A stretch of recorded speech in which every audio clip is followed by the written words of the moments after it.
How's it going, guys, and welcome back to another episode of the AFC Wimbledon Road to Glory Career Mode. This will be episode number 63, and before we do get into anything, I want to thank you guys for all the support that you gave on the last episode. We managed to get over 100 likes, and if we can do the same on this episode again, that would be greatly appreciated. Obviously, with the transfer window done and dusted in the last episode, we made quite a few signings, and if you did miss that episode, I do recommend you go back and watch it. And we're going to be seeing a lot of the players that we signed in the last episode, mainly on deadline day, starting in this game. We got Strandberg, Patterson, we've also got Vestergaard, Ykkönen, and then in attack we've got Drogba's Regen on the right and Solanke up front making his debut.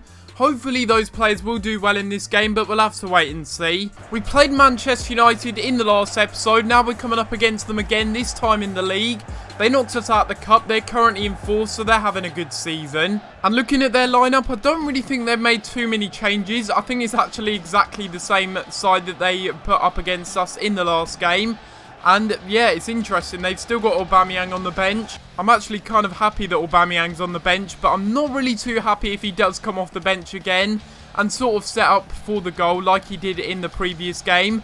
That would be a little bit annoying, but we've got a lot of debuts in this game. And we'll have to wait and see how they do. Now it's going to be a corner to Manchester United early on.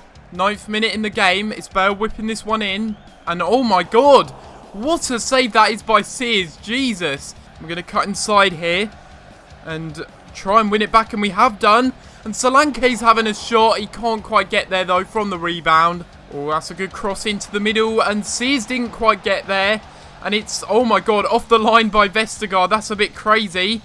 How they didn't score from that, I do not know, and still a chance, but Sears makes a good save. I think it's a real achievement that we haven't actually conceded in this game so far. Sears has been on his game, and our defensive partnership of Dakovic and also Vestergaard have been very good.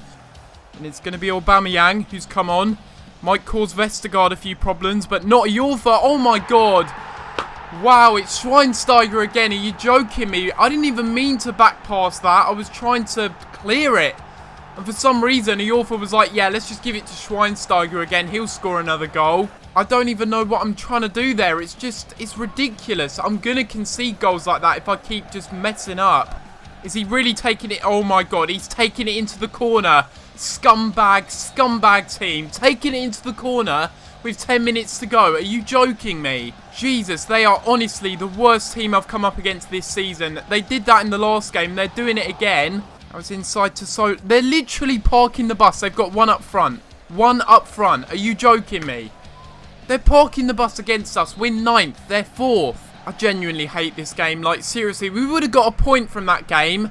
Had it have not been for my stupidity, we might have actually got something out of the game. But again, Schweinsteiger coming back and just completely killing the vibes for me. Again, scoring in the second consecutive game against them. It's just pathetic mistakes. It's my fault. It's not the players at all. It's just stupid. Really, really frustrated with myself because I knew I could have and should have got something out of that game. And now we're going to have some more player training. We'll have to wait and see if we get any growth from this session.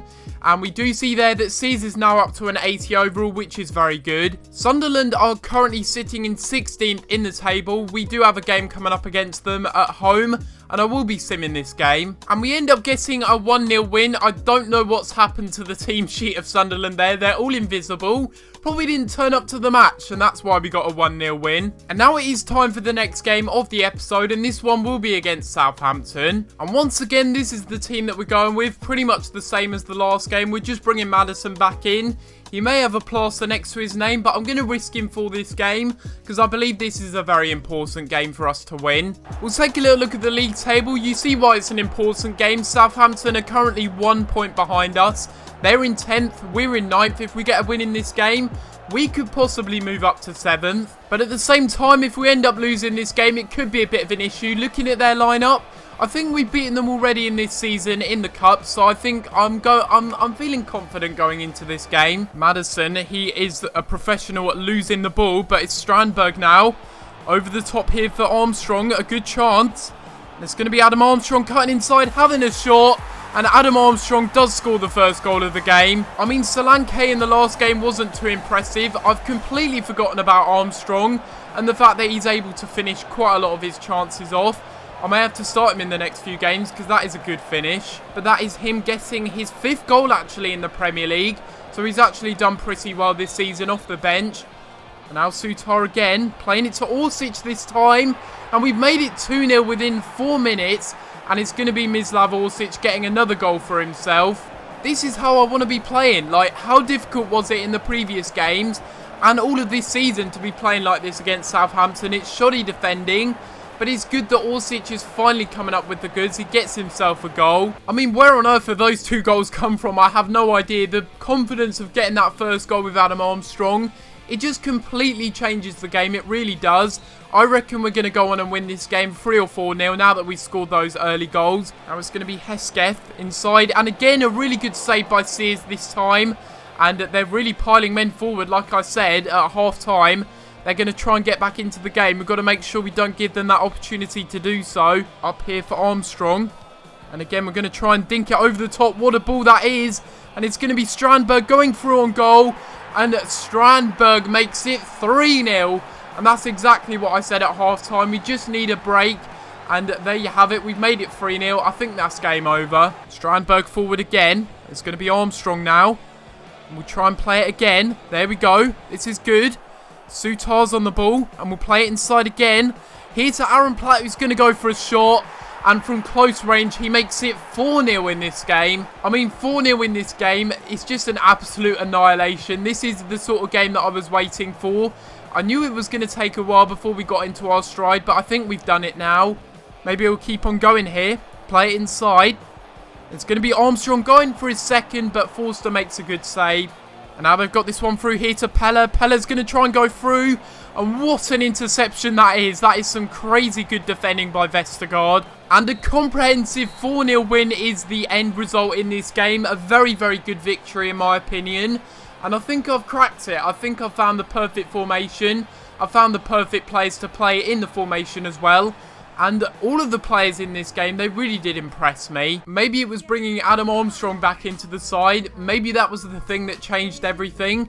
Because he played outstanding in that game. Strandberg as well. He also played very well. And now we're going into the final game of the episode, and this one will be against Aston Villa. We're going to be sticking with the same lineup that won us the last game as well. I was very impressed with the way that our defence played, especially Vestergaard, our new signing. He was absolutely brilliant, just as I anticipated. And currently Aston Villa are in the relegation zone. They're on 26 points. Not really doing too well this season, I don't think. And obviously in real life, they're just completely abysmal. And it will be interesting in this game to see if Zona Ali is starting for Aston Villa. And is he on the bench? I don't even think he's... Yeah, he's not even in the lineup. Wow. I think it's fair to say that Zona Ali is just RIP. He's not even on the bench. He's in the reserves. That is probably where he does belong, I will be fair. How on earth are they playing like Barcelona right now? It's because I said they had a crap team, isn't it? Oh my god, they almost scored from that as well. What a goal that would have been. To be honest, I would have liked to have taken the lead in that first half. We now have a bit of pressure on us because Aston Villa, if they win this game, that's going to be a little bit embarrassing, especially after I said their team was so bad. Now it's going to be Maddison on the ball. We're just going to try and sprint this one forward. And we'll cut inside, and we've done really well and had a shot. And Maddison has just made that look way too easy past Villa's defence. That is some goal, that really is. He was just trying to maybe wait for the pass, but instead I thought, you know what, let's just try and make the Villa defence look absolutely crap, as it is pretty terrible. Oh, Strandberg's won it well in a really good position here. We're going to take it forward. And up here to Armstrong. Try and play it back inside. And Strandberg's going to keep running at Villa's defence, because that's what all that he does know how to do. And he's won himself a penalty as well in the process. And now we're going to give this one to Adam Armstrong to step up and take it. He's not actually our best penalty taker, but hopefully he does score this one.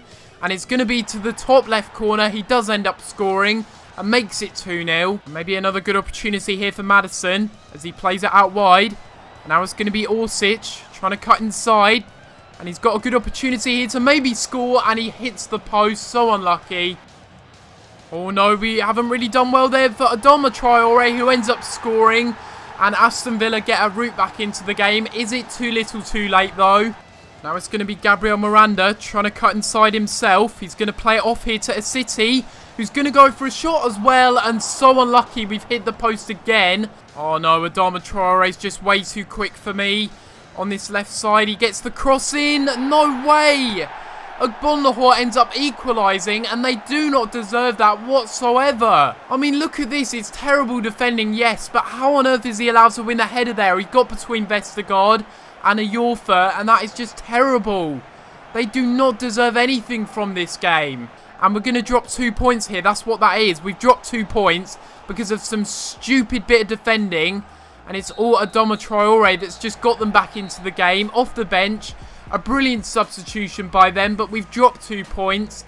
And I'm just gutted. I really am. I mean, just look at the stats. It says it all, really. We hit the post twice in the second half. We should have made it 3-1. Had we have done that from either Orsic or I think it was a City, then we would have gone on to win the game. But, you know, that's just how it is, I guess. And Wolford has gone up to a 69 from that training session. Obviously, Ashley Cole's Regen doing quite well in that session. One interesting thing that I've just seen here is that John Souttar, in all 5 of the Premier League games he's played so far, he's got 4 assists. As a CDM, that is mesmerising. That is fantastic. He's in brilliant form. I think I'm just going to play him for the rest of the season because he's just been brilliant. But this will be the end of this episode of this career mode. And if you have enjoyed this episode, make sure you leave a like on the video and subscribe if you haven't already. Currently, we're sitting in 7th in the table, which is pretty decent. And we're still in with a shout of possibly qualifying for Europe. I really don't think that will happen though. We've drawn too many games this season. And I think we maybe will finish maybe 8th or 9th. But if you think we should train any players in particular, do let me know in the comments down below. But apart from that, guys, I'm going to have to leave it there. And I'll see you next time for another video. Thanks for watching.